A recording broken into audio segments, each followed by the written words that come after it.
Shavua Tov, everyone. Welcome to Tell Stories for Saturday night.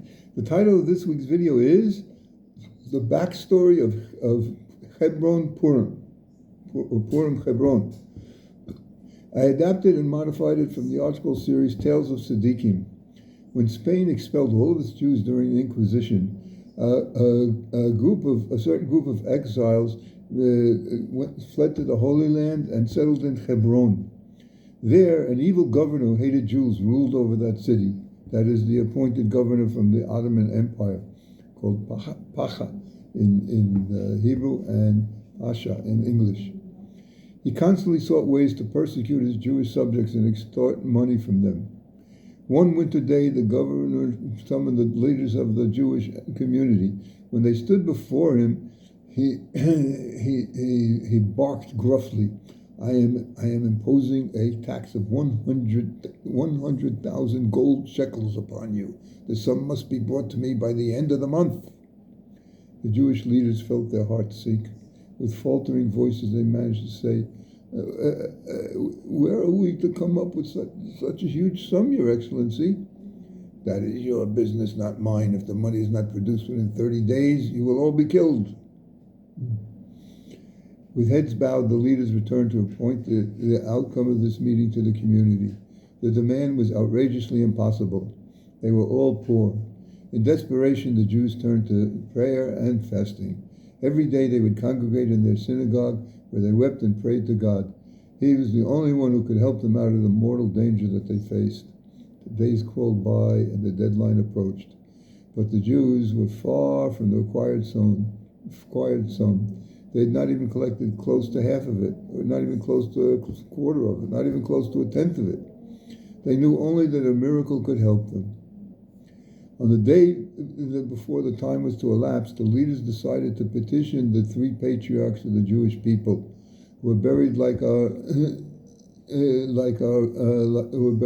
patriarch Yaakov in today's Torah reading, in Marat Machpelah, the burial cave in the city of Hebron, and to beseech the heavens on their behalf in the Marat Machpelah. They realized this was their last and only hope. In those days, Jews were forbidden to enter the tomb. This was part of the oppression and persecutions they suffered at the hands of their cruel governor. They realized that the closest they were able to approach would only be by means of a note. But how would they manage to deliver it? They decided to bribe the Muslim watchman at the gate. For a huge sum of money, he agreed to insert the note through the grating of the tomb. That night, the governor was unable to sleep. He was too excited. All his thoughts were on the huge sum of money he would receive the following day. Suddenly, three figures appeared before him. Three old men with flowing white beards and glowing faces. If your life is dear to you, they warned him, give us at once the very sum you are demanding from the Jewish community. He looked around him, but there was no one to come to his aid.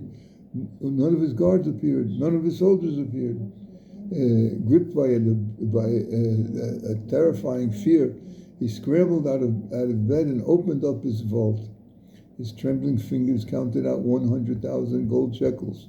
He placed these in a large metal chest and thrust it at the men, begging them not to harm him. Immediately, they and the chest disappeared. The governor, suddenly relieved of his terrible fear, fell asleep at once. In the morning, when he awoke, he easily dismissed the episode as a dream. The next morning, he sent his soldiers to the Jewish community. A unit of armed men, their swords already unsheathed, descended upon the synagogue, where they found everyone huddled together. They demanded money.